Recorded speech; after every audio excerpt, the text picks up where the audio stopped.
ये आपका जूरिस्प्रूडेंस का थर्ड लेक्चर है. This is the third lecture of jurisprudence.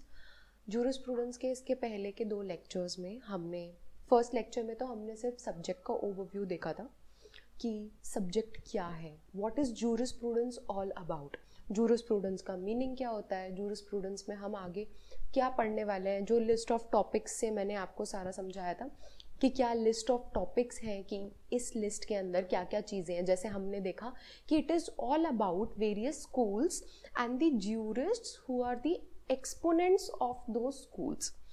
काफ़ी सारे स्कूल्स हैं, historical school, philosophical school, analytical school, realist school etcetera. और हर एक स्कूल के अंदर अपने अपने जूरिस्ट एक्सपोनेंट्स हैं. उनकी थ्योरीज जो है वो हमें पढ़नी है कि how they have defined jurisprudence और how they have defined law. And फिर उसके बाद उसी के अंदर है कि क्रिटिसिज्म्स हैं कि किसने किसको क्रिटिसाइज किया है, किसकी थ्योरी को किसने क्रिटिसाइज किया है, कैसे क्रिटिसाइज किया है. ऑल दीज थिंग्स, ये सारी चीज़ें हमने देखी कि हम इसमें ये पढ़ने वाले हैं. हमने लिस्ट ऑफ टॉपिक्स में भी देखा कि हम ये पढ़ने वाले हैं. ऑलराइट, इसके बाद हमने देखा था कि ये किस तरीके का सब्जेक्ट है, what kind of subject this is. Like क्या ये स्कोरिंग होता है, क्या इसको पढ़ना डिफ़िकल्ट है, इसमें इस सब्जेक्ट के क्या प्लस पॉइंट्स हैं, क्या माइनस पॉइंट्स हैं. इसका माइनस पॉइंट सिर्फ एक ही है कि हाँ, this is very basic bland, आप इसको बोल सकते हो कि ये थोड़ा सा कभी कभार बोरिंग हो जाता है. और उसका रीज़न ही यही है, but because there are no case laws, no legal developments on this. Alright, तो क्योंकि इसकी कोई this is not a codified law. Jurisprudence जो है, ये जो एक सब्जेक्ट है, it is not codified. There is no bare act for this subject, for this topic. कोई उसकी बेयर एक्ट नहीं है. It is based on the commentaries और द ओपिनियंस और the theories of various jurist. उन सबको compile करके हमने एक सिस्टमैटिक अरेंजमेंट किया है उनका, और उसको हमने बता दिया है जूरिस्प्रूडेंस. ठीक है, तो ये तो है जूरिस्प्रूडेंस. बट ये थोड़ा सा कभी कभार आपको बोरिंग लग सकता है. बट अगर इसका प्लस साइड हम देखेंगे तो इस में प्लस पॉइंट्स बहुत ज़्यादा हैं. जो इसके माइनस पॉइंट जो एक ही है, बस उसको कवर कर देते हैं. इसका प्लस पॉइंट क्या है कि इसमें कुछ आपको पढ़ना नहीं है. मतलब कोई इसमें से टेक्निकल क्वेश्चन नहीं आ सकता है. इसमें आपको ना बेयर एक्ट पढ़नी है, ना केस लॉ पढ़ने हैं, ना इलस्ट्रेशंस पढ़ने हैं, ना लीगल डेवलपमेंट्स पढ़ने हैं, कुछ नहीं पढ़ने हैं. इसमें आपको सिर्फ जो स्पेसिफाइड टॉपिक्स इसके अंदर है बस वो पढ़ना है. और उसमें से भी हमें पता है, like we can anticipate the questions. Other subjects के साथ क्या है, आप एग्जैक्टली क्वेश्चंस को एंटिसिपेट नहीं कर सकते हो. मैंने आपको 100 क्वेश्चंस दिए, हो सकता है उसमें से 2 क्वेश्चंस पूछ लिए जाए एग्जाम में, बट उसको एंटिसिपेशन नहीं बोलते. ठीक है, इसमें क्या होता है, अगर मैं आपको 100 क्वेश्चंस दे रही हूँ तो आपको पता है कि अगर आपके एग्जाम में 50 क्वेश्चंस भी आते हैं तो वो 50 क्वेश्चन डेफिनेटली मेरे दिए हुए 100 क्वेश्चंस में से ही होंगे, क्योंकि इसमें और कुछ है ही नहीं. तो जो भी है आप उसको बहुत इजीली एंटिसिपेट कर सकते हो कि इसमें से अच्छा ये क्वेश्चन आएगा, अगर इस टॉपिक पे से क्वेश्चन आया तो ये ही आएगा, इसके अलावा इस पे से कोई दूसरा क्वेश्चन बन ही नहीं सकता. ठीक है, तो इसीलिए ये जो सब्जेक्ट है ये बहुत ज़्यादा स्कोरिंग है. अगर आप इसको अच्छे से पढ़ लो, अगर आप इसको अच्छे से रीड करके थोड़ा सा, हाँ, इसमें याद करने का है कि कौन सी थ्योरी किसकी है. उसमें भी मैंने आपको लास्ट लेक्चर में ही समझाया था कि इसमें ये होता है कि आप अगर कीवर्ड्स पकड़ ले रहे हो कि किस, जैसे सपोज अगर ऑस्टिन है, ऑस्टिन की थ्योरी के कीवर्ड्स है सॉवरेन, कमांड, सैंक्शन. अगर ये आपने कीवर्ड्स पकड़ लिए, बेंथम है, बेंथम का है utilitarian, individualism, hedonism, alright, private enterprise. अगर आपने ये कुछ कीवर्ड्स को पकड़ लिया तो जैसे आपको पूरी वो 4-5 लाइन की थ्योरी पढ़ने की कोई ज़रूरत नहीं है. जैसे ही आपने वो कीवर्ड देखा, आपको पता है कमांड लिखा है, कमांड तो ऑस्टिन की थ्योरी में था. बाकी पूरी थ्योरी में कुछ भी लिखा हो, कमांड वर्ड पढ़ के आप ऑस्टिन पर टिक कर सकते हो. इस तरीके से आपको ये याद रखना है. मैंने आपको कल ही समझाया, लास्ट लेक्चर में ही ये बात समझाई है. लास्ट लेक्चर में मैंने क्या बोला था कि आप कीवर्ड्स को पकड़ो. आप कीवर्ड्स पकड़ोगे, आप बहुत इजीली इसको याद कर सकते हो. आपको लाइन बाय लाइन, क्योंकि एक जूरिस्ट ने कई सारी थ्योरीज दी हैं, आप हर चीज़ को लाइन बाय लाइन याद नहीं कर सकते हो। अगर ये मेंस होता तो मैं आपको बोलती कि आप इसको लाइन बाय लाइन याद करो, क्योंकि आपको आंसर राइटिंग करनी है। ये सब्जेक्ट सिर्फ प्रीलिम्स में आता है, जिसमें कि मल्टीपल चॉइस क्वेश्चंस आएंगे आपके। अगर आप प्रैक्टिकली स्ट्रैटेजिकली अगर आप प्रिपेयर कर रहे हो इस सब्जेक्ट के लिए, तो you have to prepare only for the prelims. UP और उत्तराखंड के प्रीलिम्स में आता है, ये मेंस में नहीं आता है, ठीक है। तो आपको इसमें क्या करना है, आपको इसमें कुछ नहीं करना है, आपको इसमें सिर्फ कीवर्ड्स को पकड़ना है, और वो कीवर्ड्स किसके हैं बस इतनी बात याद रखनी है। आप कीवर्ड्स अगर आपको दिख जाता है तो आपको लाइन बाय लाइन सारी चीज़ें याद होने की कोई ज़रूरत नहीं है। आप वो कीवर्ड पकड़ के अपना राइट ऑप्शन टिक कर सकते हो। इस तरीके से आप इसको पढ़ सकते हो। ये एक ट्रिक है इसकी, this is the only trick you have to learn all the theories and to learn who has given what theory, ठीक है। तो एक ये चीज़ मैंने आपको बताई थी। In our previous lecture we started with the introduction and definition of jurisprudence. हमने इंट्रोडक्शन और डेफिनेशन पढ़ी थी जूरिस्प्रूडेंस की, कि जूरिस्प्रूडेंस क्या होता है। अगर हम इंट्रोडक्टरी पॉइंट ऑफ व्यू से देखें तो हमने देखा था जूरिस्प्रूडेंस जो है ये एक इंग्लिश टर्म है, but it has been derived from a Latin term which is jurisprudentia, जिसको अगर हम ब्रेक करते हैं तो इसके दो पार्ट्स होते हैं, ज्यूरिस एंड प्रूडेंशिया। ज्यूरिस मतलब लॉ, प्रूडेंशिया मतलब नॉलेज, स्टडी और स्किल। अगर इसको हम कंबाइन मीनिंग देखते हैं तो एक कंबाइन मीनिंग बनता है स्टडी ऑफ लॉ या नॉलेज ऑफ लॉ और स्किल इन लॉ, ठीक है। तो बेसिकली जूरिस्प्रूडेंस क्या है, it is the study of law, ठीक है। तो ये होता है जूरिस्प्रूडेंस। अब फिर हमने क्या देखी थी प्रीवियस लेक्चर में, हमने डेफिनेशंस देखी थी। हमने कुछ 12-13 जूरिस्ट्स की डेफिनेशन देखी थी कि उन्होंने किस तरीके से जूरिस्प्रूडेंस को डिफाइन किया है या फिर लॉ को डिफाइन किया है। और मैंने आपको बताया था कि हर एक का मैंने आपको समझाया था कि क्या वो बोलना चाह रहा है, ठीक है। तो ये हमने देखा था। आज के लेक्चर से हम लोग अब फॉर्मली हमारे स्कूल्स स्टार्ट करेंगे। आज से हम स्टार्ट करेंगे वेरियस स्कूल्स ऑफ जूरिस्प्रूडेंस। आज से हम हमारे फर्स्ट स्कूल से स्टार्ट करेंगे which is analytical school, which is very important for your exam point of view, क्योंकि बहुत सारे जो इम्पॉर्टेंट जूरिस्ट हैं जैसे बेंथम है, HLA हार्ट है, फुलर है, ऑस्टिन है, वो सब इसी स्कूल को बिलोंग करते हैं। जो हमारे सारे वो वाले जूरिस्ट हैं जिन्होंने काफ़ी सारी थ्योरीज दी हैं, जिनकी थ्योरीज बहुत इंपॉर्टेंट है एग्जाम पॉइंट ऑफ व्यू से, वो सारे के सारे जूरिस्ट जो है 90% of those jurist they belong to this school only. तो इसीलिए ये स्कूल पढ़ना बहुत ज़रूरी है। तो आज हम स्टार्ट करेंगे एनालिटिकल स्कूल से, ठीक है। इसके बाद हम देखेंगे, पहले हम देखेंगे एनालिटिकल स्कूल क्या होता है, analytical school deals with what, analytical school के अंदर क्या क्या दिया गया है, और उसके बाद हम देखेंगे कि इसमें कौन से जूरिस्ट हैं और उन सब जूरिस्ट्स की हम थ्योरीज देखेंगे।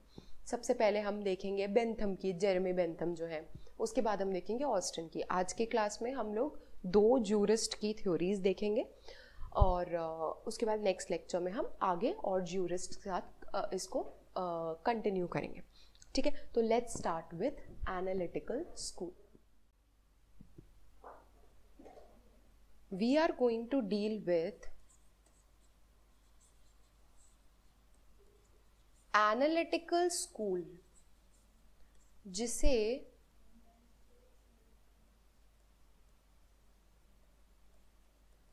एनालिटिकल लीगल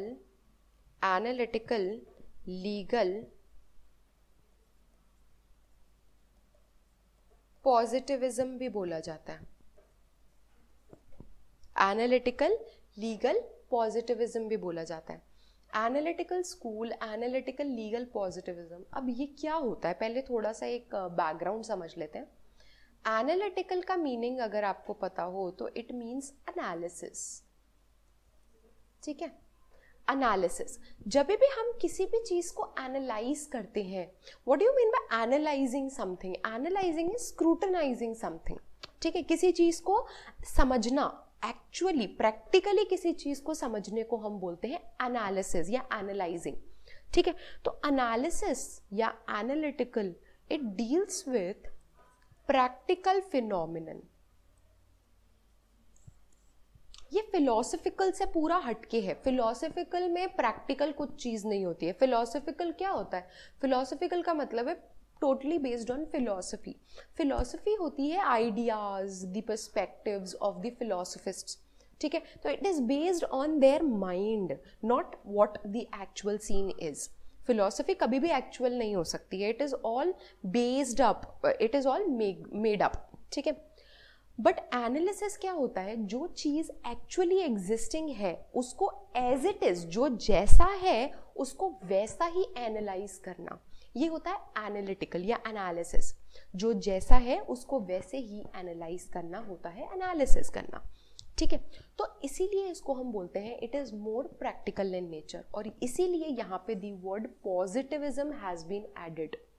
पॉजिटिविज्म का क्या मतलब होता है, प्रैक्टिकल या फिर एज इट इज, या फिर एज इट इज, प्रैक्टिकल या फिर एज इट इज, ये होता है पॉजिटिविज्म. ठीक है, तो ये था थोड़ा सा बैकग्राउंड दिया है मैंने आपको एनालिटिकल स्कूल का. अब एक बार हम नोट्स पे जाते हैं और हम देखते हैं कि क्या लिखा है. वही सेम जैसे मैंने आपको कल समझाया था, लास्ट क्लास में जो मैंने आपको समझाया था कि जूरिस के जो नोट्स हैं वो पॉइंटर्स में है. ठीक है, यहाँ पे आपको पैराग्राफ्स नहीं मिलेंगे. क्यों? क्योंकि आपको उस तरीके से पढ़ने की कोई नीड ही नहीं है. प्रीलिम्स में आना है तो मैंने उसी तरीके से नोट्स डिज़ाइन किए हैं जिस तरीके से आपको मेहनत नहीं करनी पड़ेगी. आज अगर मैं आपको बुक्स में से कॉपी करके बहुत बड़े बड़े पैराग्राफ्स दे देती तो आपको लास्ट में प्रीलिम्स पॉइंट ऑफ व्यू से उसमें से छांटना पड़ता कि भाई क्या चीज़ है जो प्रीलिम्स में पूछी जा सकती है. अभी मैंने आपको नोट्स में स्ट्रिक्टली वही चीज़ें दी हैं जो आपके प्रीलिम्स पॉइंट ऑफ व्यू से इंपॉर्टेंट है, जो प्रीलिम्स में क्वेश्चन पूछे जा चुके हैं या फिर पूछे जा सकते हैं. दोनों चीज़ें मैंने उसी तरीके से आपके नोट्स बनाए हैं कि आपको डिफ़िकल्टी ना हो या आपको एक्स्ट्रा मेहनत नहीं करनी पड़े. आपके लिए बहुत ईजी है, बस आपको कुछ नहीं करना है, आपको सिर्फ वो पॉइंटर्स देखने हैं, उनको याद करना है और वो एज इट इज़ क्वेश्चन के आंसर्स है, वो क्वेश्चन आंसर फॉर्म में ही है. ठीक है, तो एक बार हम देखते हैं कि नोट्स में एनालिटिकल स्कूल के बारे में क्या लिखा है. So let's go to the notes. Okay, हम पढ़ रहे हैं एनालिटिकल लीगल पॉजिटिविज्म, जिसको बोलते हैं एनालिटिकल स्कूल. ठीक है, एनालिटिकल लीगल पॉजिटिविज्म और analytical school is all the same. ठीक है, लीगल पॉजिटिविज्म यहाँ पे क्यों यूज हुआ है मैंने आपको बता दिया. यहाँ पे इस स्कूल को हमने एनालिटिकल क्यों बोला है वो भी मैंने आपको समझा दिया. द टर्म पॉजिटिविज्म, अब ये जो वर्ड है पॉजिटिविज्म, किसने इसको इन्वेंट किया है? August can't. August can't. तो ऑगस्ट कॉन्ट एक कौन है? ये एक जूरिस्ट है. इनके बारे में हम आगे पढ़ेंगे, सेपरेट चैप्टर है इनका. August can't. तो ऑगस्ट कॉन्ट जो थे उन्होंने पॉजिटिविज्म वर्ड इन्वेंट किया था. The word positivism was invented by August can't. All right. Analytical school is known by several names. अब ये जो एनालिटिकल स्कूल है इसको बहुत सारे नेम्स से जाना जाता है, वेरियस नेम्स से इसको जाना जाता है. कौन से नेम्स हैं वो? पॉजिटिव स्कूल, इसको हम बोलते हैं पॉजिटिव स्कूल. ठीक है, इंग्लिश स्कूल बोलते हैं. क्यों? क्योंकि इसमें जो मोस्ट ऑफ द जूरिस्ट्स हैं they are English. They are English, that means belonging to England, Britain. ठीक है, तो इसीलिए इसको इंग्लिश स्कूल भी बोला जाता है. एंड ऑस्टिनियन स्कूल भी इसको हम बोलते हैं. ऑस्टिनियन स्कूल का क्या मतलब है? Based on the school which is based on the theory of Austin. ऐसा स्कूल जो ऑस्टिन की थ्योरी पे बेस्ड है वो होता है ऑस्टिनियन स्कूल. ठीक है, तो ऐसा स्कूल जो ऑस्टिन की थ्योरी पे बेस्ड है, ऑस्टिनियन स्कूल, वो बोला जाता है एनालिटिकल स्कूल को. वो बोला जाता है एनालिटिकल स्कूल को. क्यों? क्योंकि इसके जो मेन जूरिस्ट है इस स्कूल के वो कौन है? ऑस्टिन है. इसीलिए इसको ऑस्टिनियन स्कूल भी बोला जाता है. ओके, अब हम देखेंगे positive movement started at the beginning of 19th century. Positive movement, ये जो आइडिया ऑफ पॉजिटिविज्म है ये कब से स्टार्ट हुआ? 19th सेंचुरी से स्टार्ट हुआ था as a reaction against a prior method, alright, as a reaction against a prior method of thinking which turned away from the realities of actual law. Positive movement, जो positivism है, उससे पहले क्या method चलता था? उससे पहले चलता था थिंकिंग मेथड, जिसमें हम जो एक्चुअल में लॉ है, जो रियलिटी में लॉ है, उससे दूर होते जा रहे थे. तो to bring back to the reality पे फोकस करने के लिए, लॉज एज इट इज पे फोकस करने के लिए, we turned the table towards the positivism. Alright, okay. A reasoned scale of values can be discovered as a law for legal development. It is a school of jurisprudence which attempts to identify purpose of law and measure manner in which they are fulfilled. Okay. Positive law is called positive because it is made by a person in authority. यहाँ पे इसको positive law क्यों बोला है? Positive law इसीलिए बोला है क्योंकि person in authority, that is the government, government ने बनाया है, ठीक है, लेजिस्लेचर ने बनाया है. तो क्योंकि किसी पर्सन इन अथॉरिटी ने इसको बनाया है, इसीलिए इसको हम बोलते हैं positive law. Alright, positive law का मतलब है actual existing law which is distinguished from ideal law. Ideal law क्या होता है कि लॉ कैसा होना चाहिए. हम अभी भी, अगर हम कभी, आपने देखा होगा कुछ लोग बैठ के डिस्कस करते हैं कि यार इंडिया में तो ऐसा लॉ बनना चाहिए, इंडिया में तो वैसा लॉ बनना चाहिए. क्या वो लॉज जो वो बोलते हैं बनने चाहिए वो एक्चुअली एग्जिस्टिंग है? No, those are what, those are ideal laws. But according to that person जो बोल रहा है कि हाँ ऐसा लॉ आना चाहिए, उसके लिए वो क्या है? उसके लिए वो एक आइडियल लॉ है, but it is not an actual law. Analytical school is not at all about the ideal laws. It has nothing to do with what the law ought to be.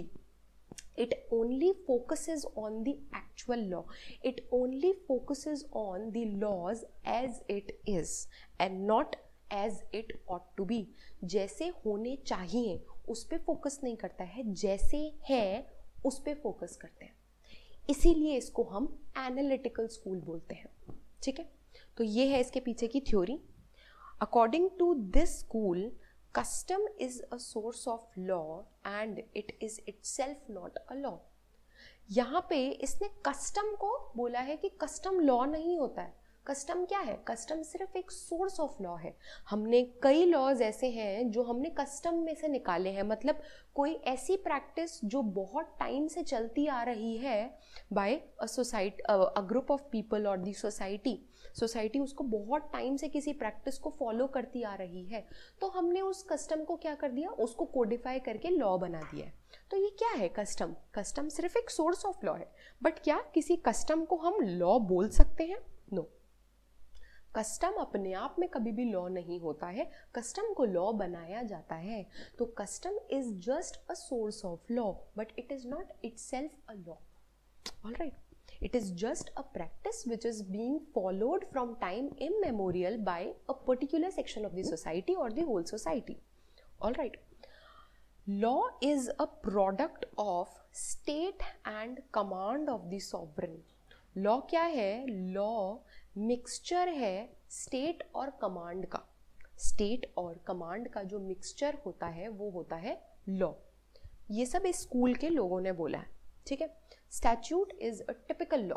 Statute क्या है? It is a typical law. जज made law. अब जज made law क्या होता है?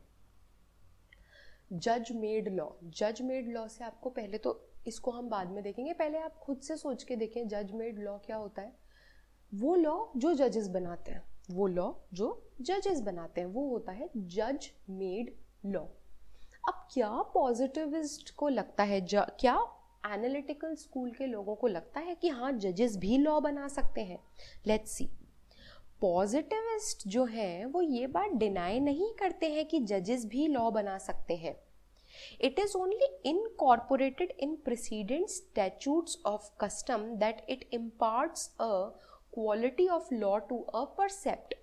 All right.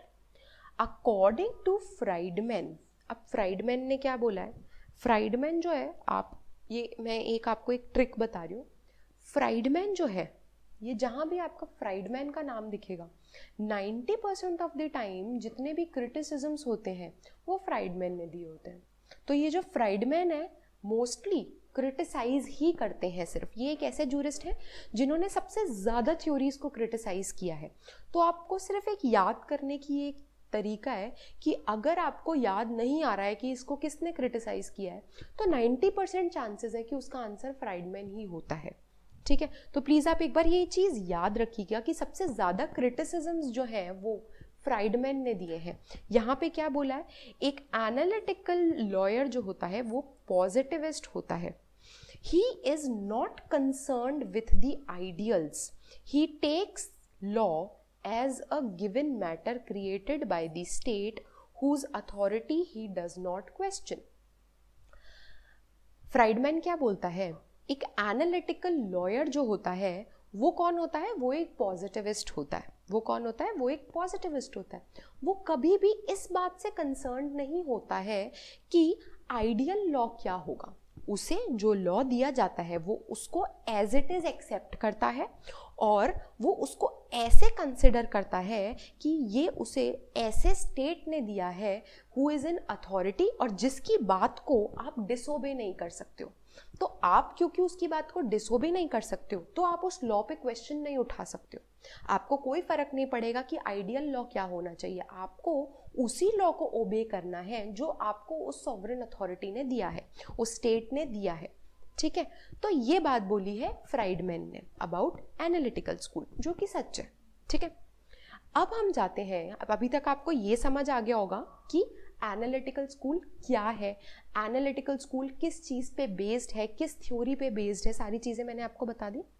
अब हम देखते हैं, स्टार्ट करते हैं विद द ज्यूरिस्ट्स और the exponents of analytical school. अब हम स्टार्ट करेंगे ज्यूरिस्ट्स या फिर एक्सपोनेंट्स ऑफ एनालिटिकल स्कूल से. ओके, सबसे पहला ज्यूरिस्ट या सबसे पहला एक्सपोनेंट जो है एनालिटिकल स्कूल का वो है बेंथम, और बहुत इंपॉर्टेंट है. बेंथम की जो थ्योरीज है वो बहुत इंपॉर्टेंट है और बहुत अच्छी भी हैं. आप देखेंगे आपको समझ आएगा. सबसे पहले हम आते हैं बेंथम पे. बेंथम की थ्योरीज देखेंगे हम कि बेंथम ने क्या क्या बोला है.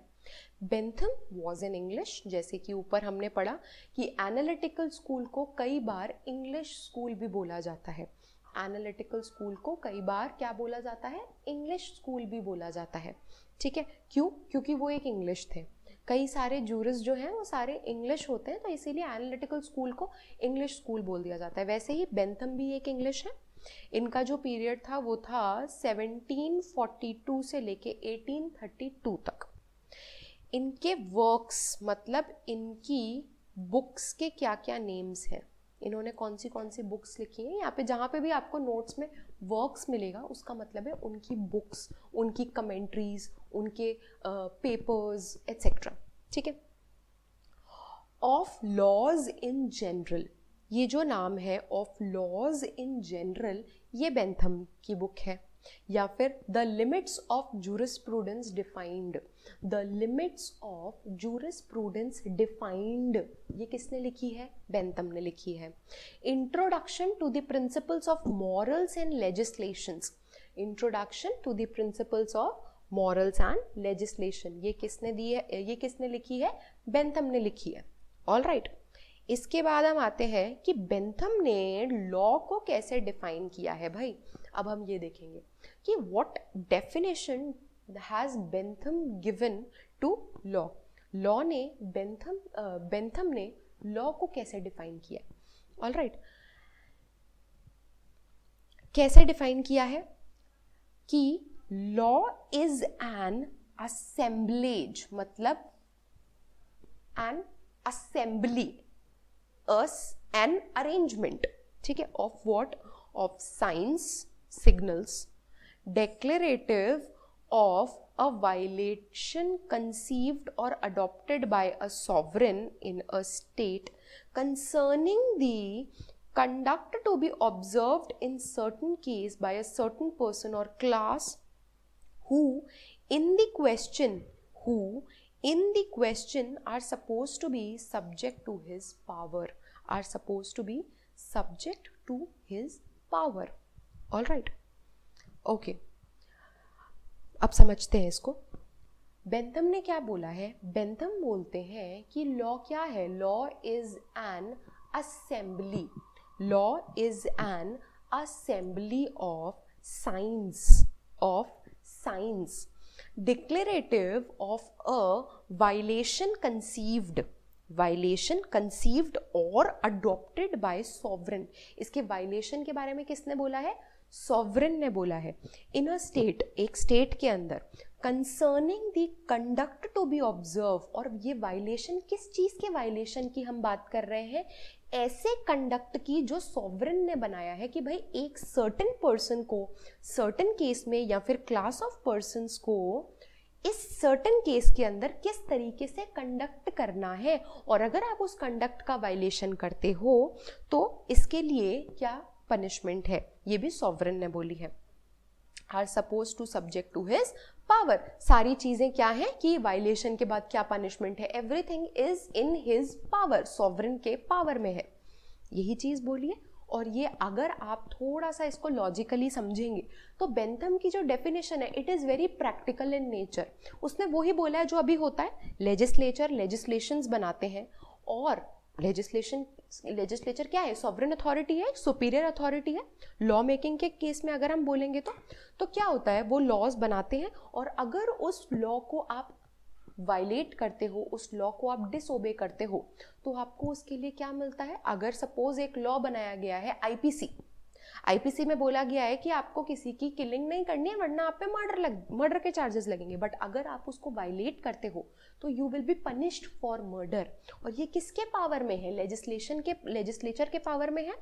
आईपीसी किसने बनाया? लेजिस्लेचर ने बनाया है. पनिशमेंट किसने डाली है उसमें? लेजिस्लेचर ने डाली है. तो ये उन्होंने बहुत एक्चुअल चीज़ बताई है, ये उन्होंने उसमें बहुत प्रैक्टिकल चीज़ बताई है हमें. All right. बेंथम ने डिस्टिंग्विश किया है लॉ एज इट इज और as it ought to be को. बेंथम ने डिस्टिंग्विश किया कि लॉ कैसा है और कैसा होना चाहिए, दोनों में डिस्टिंग्विश किया है. All right. सबसे पहले कि लॉ कैसा है इन एक्चुअल सर्कमस्टांसेस, और कैसा होना चाहिए द आइडियल लॉ, उससे हम लीस्ट बॉदर्ड हैं. बेंथम कह रहा है कि आई एम लीस्ट बॉदर्ड, क्योंकि analytical school is obviously least bothered about ideal laws. ठीक है. इसीलिए बेंथम ने यहाँ पे डिफरेंशिएट कर दिया है कि भाई एक होते हैं लॉज एज इट इज, एक बात होती है laws as it ought to be. Ought to be का मतलब है जो आप सोचते हो कि आइडियली ऐसा होना चाहिए, बट एज इट इज का मतलब है चाहे कैसा भी होना चाहिए, कैसा है. ठीक है. According to him law is a fictional entity made up of an aggregate of individual law. जो लॉ क्या होता है? बहुत सारे इंडिविजुअल लॉ का एक एग्रीगेट होता है. ठीक है. Legal philosophy. अब हम देखते हैं कि इसकी लीगल फिलॉसफी क्या है. थोड़ा सा मैंने आपको क्या बोला कि हाँ एनालिटिकल स्कूल जो है उसमें फिलॉसफी नहीं है, वो बहुत प्रैक्टिकल है. बट ज्यूरिस्ट्स जब अपना ओपिनियन देते हैं तो उसमें कहीं ना कहीं फिलॉसफी ज़रूर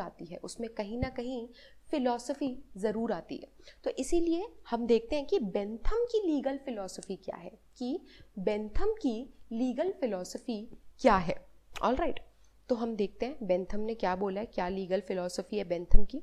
सबसे पहले बेंथम ने बोला है हेडोनिज्म के बारे में. हेडोनिज्म क्या होता है? हेडोनिज्म होता है कि individuals require maximum pleasure and minimum pen.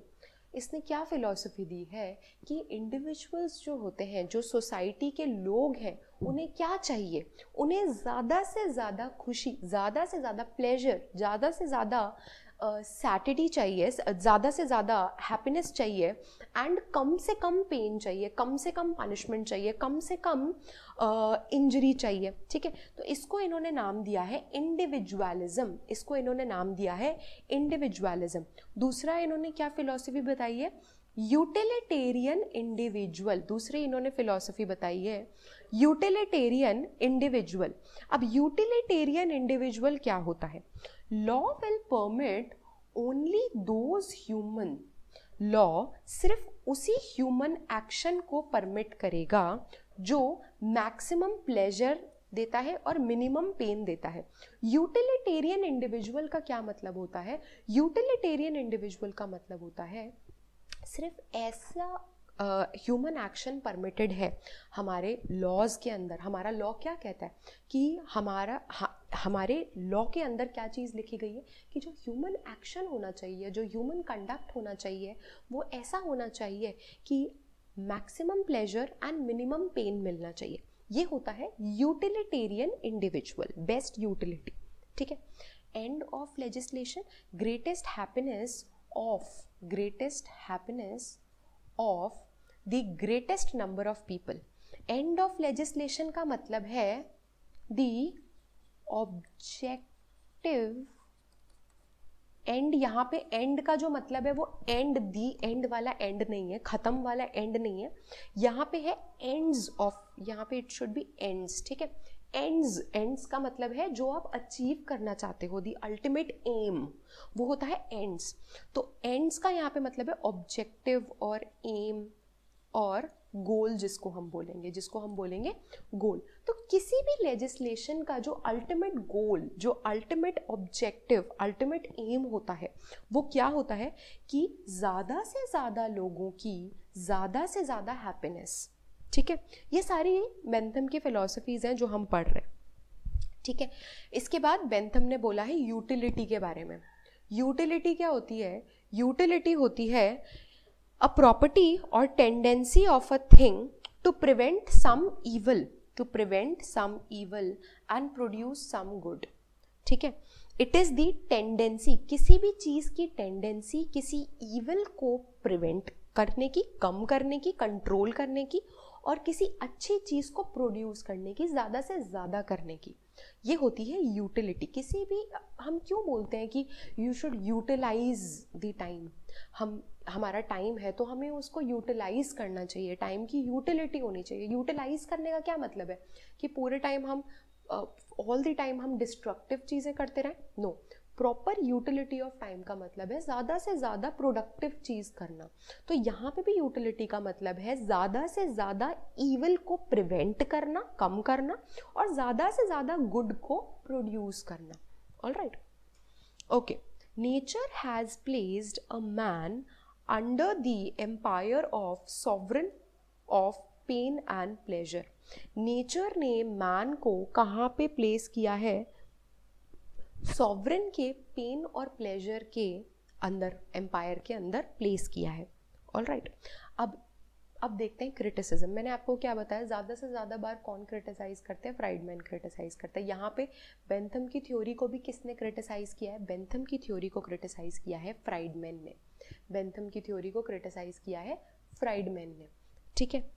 It fails to see in all his complexities. Friedman ने क्या बोला है कि यहाँ पे कॉम्प्लेक्स सिचुएशंस को कैसे डील करना है वो इन्होंने नहीं बताया। ये इनकी ओपिनियन है, ये इनका, फ्राइडमैन का ओपिनियन है, ठीक है, कि कॉम्प्लेक्स सिचुएशंस को कैसे डील करना है यहाँ पे बताया नहीं गया है। फ्राइडमैन बोलते हैं कि बेंथम ने ओवर एस्टिमेट किया है लेजिस्लेचर की पावर को। इन्होंने लेजिस्लेचर को, सॉवरेन अथॉरिटी को बहुत सुप्रीमेसी दे दी है, डोमिनेंस दे दिया है। दैट मीन्स इसने बोला है कि यहाँ पे लेजिस्लेचर की पावर को ओवर एस्टिमेट किया गया है एंड अंडर एस्टिमेट किसको किया गया है, needs of individual discretion and flexibility. Individuals का क्या डिस्क्रिशन है, किस तरीके से फ्लेक्सिबल सिचुएशन होनी चाहिए, उसको अंडर एस्टिमेट, उसको कम इम्पोर्टेंस दी है और ज़्यादा इम्पोर्टेंस दी है लेजिस्लेचर की पावर को। ओवर एस्टिमेट किया है लेजिस्लेचर की पावर को, ठीक है। ये बात बोली है यहाँ पे फ्राइडमैन ने। तो ये तो क्रिटिसिज्म है फ्राइडमैन का जो हमें याद रखना है, ठीक है। डाइसी ने क्या बोला है? अब डाइसी ने क्या बोला है अबाउट बेंथम, ये देखेंगे हम। डाइसी बोलते हैं बेंथम के बारे में that the apostle of individualism was destined to become the founder of the state socialism. All right, dicey ने बेंथम की थ्योरी को बेसिकली प्रेज किया है। डाइसी ने क्या किया है? बेंथम की थ्योरी को प्रेज किया है। डाइसी ने बेंथम की थ्योरी को प्रेज किया है। साइंटिफिक पॉजिटिविज्म क्या होता है? साइंटिफिक पॉजिटिविज्म क्या होता है पहले हम ये देखेंगे। अब साइंटिफिक पॉजिटिविज्म का क्या मतलब है? अकॉर्डिंग टू हिम, यहाँ पे the word used is scientific positivism. So according to him, it is possible to analyze existing law on the basis of some scientific principle. According to him, it is possible to analyze existing law on the basis of some scientific principle. See, practical approach. Scientific positivism में क्या बोला है? Practical approach. जो existing laws हैं हमें उन्हें analyse करना है साइंटिफिक थ्योरीज लगा के। हमें कुछ साइंटिफिक थ्योरीज लगानी है और एग्जिस्टिंग लॉज को हमें उस तरीके से एनालाइज करना है। ऑलराइट, ये है साइंटिफिक पॉजिटिविज्म, ये है scientific positivism. Alright, expositorial and sensorial jurisprudence. Expositorial and sensorial jurisprudence. Expositorial means exposing. अब यहाँ पे पहले मैं आपको बता देती हूँ, बेंथम ने क्या किया है? बेंथम ने jurisprudence को दो पार्ट्स में डिवाइड किया है। एक है उसके अकॉर्डिंग एक्सपोजिटोरियल जूरिस्प्रूडेंस और एक है उसके according sensorial jurisprudence. Expository jurisprudence के लिए वो क्या बोलता है कि exposing laws as it is. Expository का मतलब है बिना मॉडिफिकेशंस के जैसे लॉज एक्चुअल हैं उन्हें वैसे ही एक्सपोज करना। एंड सेंसोरियल जूरिस्प्रूडेंस कौन सा जूरिस्प्रूडेंस होता है? जिसमें लॉज ऑट टू बी, मतलब कुछ लॉज में हम सेंसर कर देते हैं। सी, एक्सपोजिटोरियल का मतलब है किसी चीज को एक्सपोज करना, जैसा वो है as it is, actual situation को एक्सपोज करना। सेंसोरियल सेंसर वर्ड से आया है, किसी चीज को सेंसर करके फिर दिखाना, मतलब किसी चीज को रिफॉर्म या मॉडिफाई करने के बाद उसको उस तरीके से दिखाना as it ought to be. तो एक्सपोजिटोरियल जो है वो तो एज इट इज से है, एज इट इज, और सेंसोरियल जो है वो ऑट टू बी से है। ठीक है। Interest in society. अब इंटरेस्ट ऑफ द सोसाइटी के बारे में क्या बोला गया है? दो तरीके के इंटरेस्ट होते हैं, एक होता है कम्युनिटी इंटरेस्ट, एक होता है इंडिविजुअल इंटरेस्ट। कम्युनिटी इंटरेस्ट का मतलब होता है societal interest, individual interest particular person का इंटरेस्ट। ठीक है। बेंथम ने बोला है कि कभी भी कम्युनिटी इंटरेस्ट और इंडिविजुअल इंटरेस्ट के बीच में कॉन्फ्लिक्ट हो ही नहीं सकता है, क्योंकि कम्युनिटी इंटरेस्ट क्या होता है? Community interest is actually the sum of individual interest. Individual interest का जो सम टोटल होता है वो ही तो कम्युनिटी इंटरेस्ट होता है। तो ऑब्वियसली जो इंडिविजुअल इंटरेस्ट है वो ही कम्युनिटी इंटरेस्ट भी होगा, तो दोनों में कभी कॉन्फ्लिक्ट नहीं हो सकता है। ये बेंथम की थ्योरी है। ठीक है। इसके बाद बेंथम ने गुड गवर्नेंस के बारे में कुछ बोला है। गुड गवर्नेंस के बारे में क्या बोला है? बेंथम ने गुड गवर्नेंस के बारे में बोला है कि प्राइमरी गोल, गुड गवर्नेंस के बारे में बोला है कि किसी भी गवर्नमेंट का प्राइमरी गोल होना चाहिए गुड गवर्नेंस। किसी भी गवर्नमेंट का प्राइमरी गोल होना चाहिए गुड गवर्नेंस। ठीक है, वही प्लेजर एंड पेन। ठीक है। उसके बाद बेंथम ने सॉवरेन के बारे में कुछ बोला है। बेंथम ने क्या बोला है? बेंथम ने सॉवरेन के बारे में बोला है, any person to whose will a whole political community are supposed to be in disposition to pay obedience and that in preference to will of another. Okay, sovereign के बारे में क्या बोला है कि sovereign कौन होते हैं? कोई sovereign के बारे में बोला है कि sovereign एक ऐसा person होता है जिसकी will पे, जिसकी मर्जी पे पूरी की पूरी पॉलिटिकल कम्युनिटी ओबे करेगी, जो उसकी मर्जी है वो पूरी कम्युनिटी को ओबे करना है, and that in preference to will of another person, किसी और पर्सन की विल के ऊपर हमेशा किसको प्रेफरेंस मिलेगा, सॉवरेन की विल को। तो सॉवरेन की will always be preferred over the will of another person. Alright, private enterprise के बारे में बात करी है बेंथम ने लास्ट।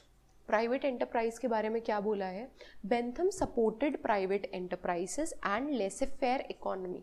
लेसेफेयर इकोनॉमी क्या होती है, इट इज वेलफेयर इकोनॉमी, या फिर जिसको हम वेलफेयर स्टेट भी बोलते हैं, जिसको हम वेलफेयर स्टेट भी बोलते हैं, ये होती है प्राइवेट एंटरप्राइज। ठीक है, प्राइवेट एंटरप्राइज के बारे में ये बोला है। ओके, ये था बेंथम।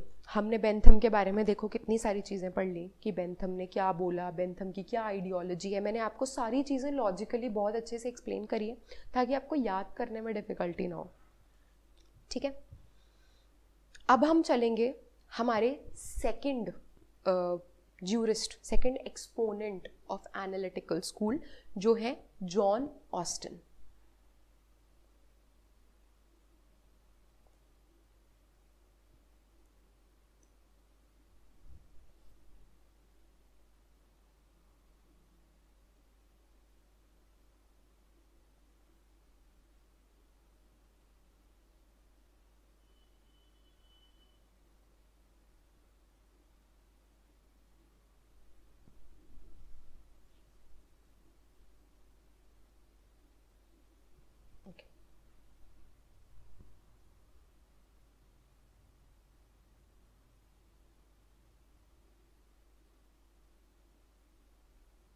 अब हम चलेंगे हमारे second exponent of analytical school पे, जो कि है जॉन ऑस्टिन।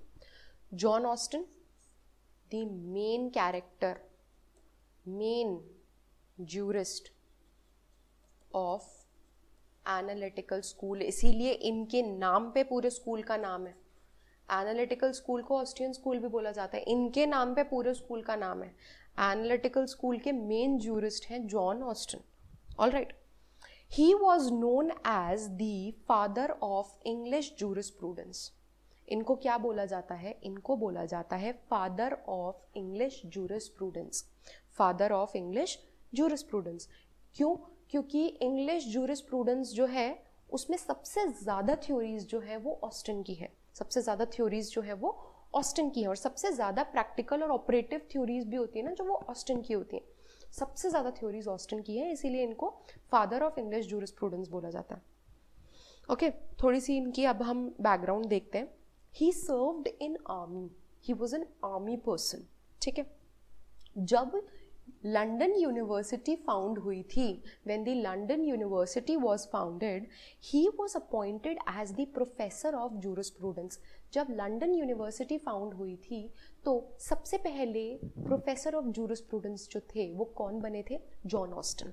ठीक है, इनके वर्क्स, इनकी बुक्स क्या क्या है, the province of jurisprudence determined, the province of jurisprudence determined. Alright, और दूसरा क्या है, pamphlet a plea for the constitution, pamphlet a plea for the constitution. ठीक है, the province of jurisprudence determined first book है इनकी, और सेकंड है pamphlet a plea for the constitution. ठीक है, अब हम देखते हैं कि लॉ के बारे में इसने क्या बोला है। इन्होंने लॉ के बारे में क्या बोला है, लेट्स जस्ट सी कि लॉ के बारे में क्या बोला है। लॉ के बारे में ऑस्टिन की जो डेफिनेशन है वो सबसे इंपॉर्टेंट है।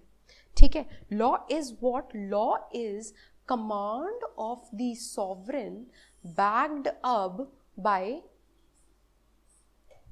sanction. It is the command of the sovereign backed up by the sanction.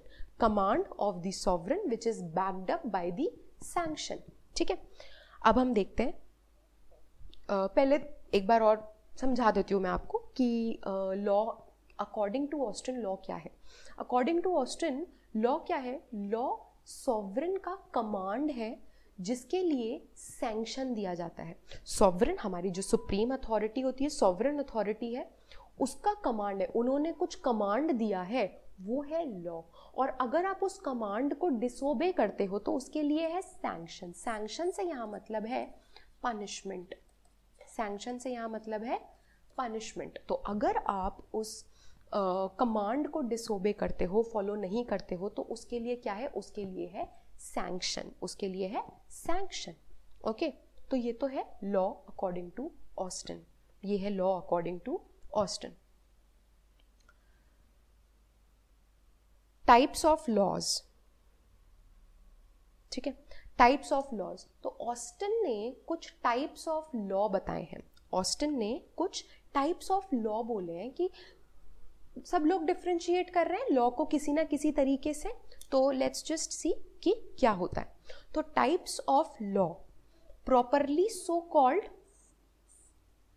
Set by superior to subordinate and improperly so called set by individuals, gods, etc.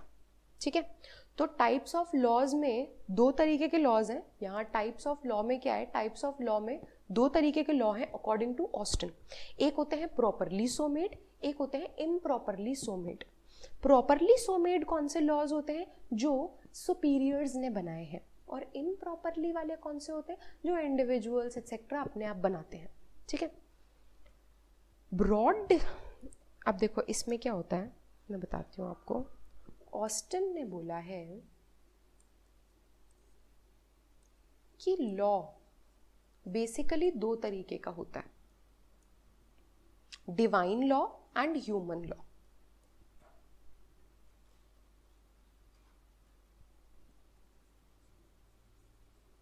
Austin ने बोला है law जो होगा वो दो तरीके का होता है, एक होता है डिवाइन लॉ एंड एक होता है ह्यूमन लॉ। डिवाइन लॉ आप समझ गए, जो कि सेक्रेड लॉ है, जो सेक्रेड तरीकों से बना गया है। ठीक है, ह्यूमन लॉ के भी दो पार्ट्स होते हैं, एक होता है properly so made which is made by superior, एक होता है improperly so made।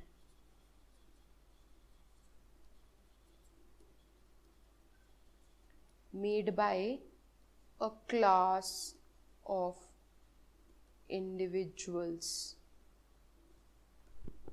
ठीक है, तो ये है ऑस्टिन के अकॉर्डिंग लॉ का पूरा चार्ट। ठीक है, ओके, ऑस्टियन कमांड, ऑस्टिन ने कमांड या पॉजिटिविज्म के बारे में क्या बोला है, as created by fear of sanction और पनिशमेंट। कमांड क्या होता है, जिसके लिए आपको डर है कि अगर आप उस कमांड को, उस ऑर्डर को, उस लॉ को ओबे नहीं करोगे, फॉलो नहीं करोगे, तो there will be a sanction, there will be a punishment. Okay, और सैंक्शन क्या होता है, ऑस्टिन ने क्या बोला है कि एक होता है सैंक्शन। सैंक्शन का मतलब होता है something which induces men to obey law, कुछ ऐसी चीज जो लोगों को लॉ को ओबे करने के लिए इंड्यूस करती है, पुश करती है। एक पर्सन है, वो कोई लॉ को, आज हम लॉज को क्यों फॉलो करते हैं, क्योंकि हमें डर लगता है कि अगर हम इन्हें फॉलो नहीं करेंगे तो वी विल बी पीनलाइज्ड। क्या हम जाके किसी के भी थेफ्ट कमिट कर सकते हैं? नो, क्योंकि हमें पता है कि there is a law which penalises theft, which punishes the act of theft. ठीक है, तो ये क्या है, this is a pushing force for a man to obey that command, तो वो है पनिशमेंट या सैंक्शन। सैंक्शन एक इवल कॉन्सिक्वेंस होता है ऑफ डिसओबेइंग द सॉवरेन, जो सॉवरेन ने कमांड दिया है, अगर आप उसे डिसओबे करोगे तो आपके लिए एक इवल कॉन्सिक्वेंस होगा, जो कि होगा सैंक्शन, जो कि होगा सैंक्शन। ऑलराइट, सॉवरेन, सॉवरेन क्या होता है, a determinate human superior not in a habit of obedience to a like superior receives habitual obedience from bulk। ठीक है, सॉवरेन क्या होता है, एक डिटर्मिनेट सुपीरियर होता है जो कि सॉवरेन एक ऐसा सुपीरियर है जो कि कमांड देता है, और अगर आप उस कमांड को फुलफिल नहीं करते हो, डिसओबीडियंस अगर आप करते हो, तो आपको सैंक्शन दिया जाएगा। और habitual obedience from the bulk, मतलब लोगों से उसको हैबिचुअल ओबीडियंस मिलता है। ठीक है। राइट क्या होता है? पार्टी, किसी भी पार्टी का राइट होता है when other or another are bound or obliged by law to do or to forbear towards or in regard of him, और इन रिगार्ड ऑफ हिम। ठीक है, तो ये तो होता है राइट। तो ये है ऑस्टिन की थ्योरी। ऑस्टिन के बारे में मैंने आपको समझा दिया कि ऑस्टिन क्या बोल रहा है, और मैंने आपको बेंथम के बारे में बताया। इससे पहले हमने एनालिटिकल स्कूल के बारे में देखा कि एनालिटिकल स्कूल क्या होता है। ऑल राइट, आज मैं आपको ये दो जूरिस्ट के बारे में बताऊंगी, बिकॉज अगर मैं ज़्यादा बताऊंगी तो it will be a khichdi for you, बहुत सारी चीज़ें मिक्सअप हो जाएंगी। ऑल राइट, आज के लेक्चर में हमने पढ़ा एनालिटिकल स्कूल क्या होता है, जिसमें हमने बेसिकली पॉजिटिविज्म के देखा, पॉजिटिविज्म क्या होता है। ठीक है, इसके बाद हमने क्या देखा? इसके बाद हमने देखा कि इसके एक्सपोनेंट्स, इसके एक्सपोनेंट्स देखे हमने, जिसमें हमने सबसे पहला देखा बेंथम एंड बेंथम की थ्योरीज। सेकंड हमने देखा ऑस्टिन एंड ऑस्टिन की थ्योरीज। ठीक है, सो आज हमने ये किया है। अभी this analytical school is not complete, अभी हम इसको कंटिन्यू करेंगे नेक्स्ट लेक्चर के अंदर, जिसमें मैं इसके और एक्सपोनेंट्स के बारे में आपको बताऊंगी। But that is all about today's lecture. Now you have to revise this, क्योंकि देखो अगर इसमें आप सिर्फ, मैं आपको क्या बोल रही हूँ, सिर्फ आपको मैं कीवर्ड्स देखने बोल रही हूँ, अगर आप उतना भी नहीं करोगे तो फिर क्वेश्चंस नहीं सॉल्व हो पाएंगे। तो you have to look at the keywords of each and every jurist, and you have to remember the name of the jurist, कि किस जूरिस्ट ने किस कीवर्ड के बारे में क्या बोला है। All right, so that is all about today's lecture. Please revise this and then move forward on the next lecture. That is all about today. So we'll meet in the next lecture. Till then, please have a nice day. Take care. Thank you so much.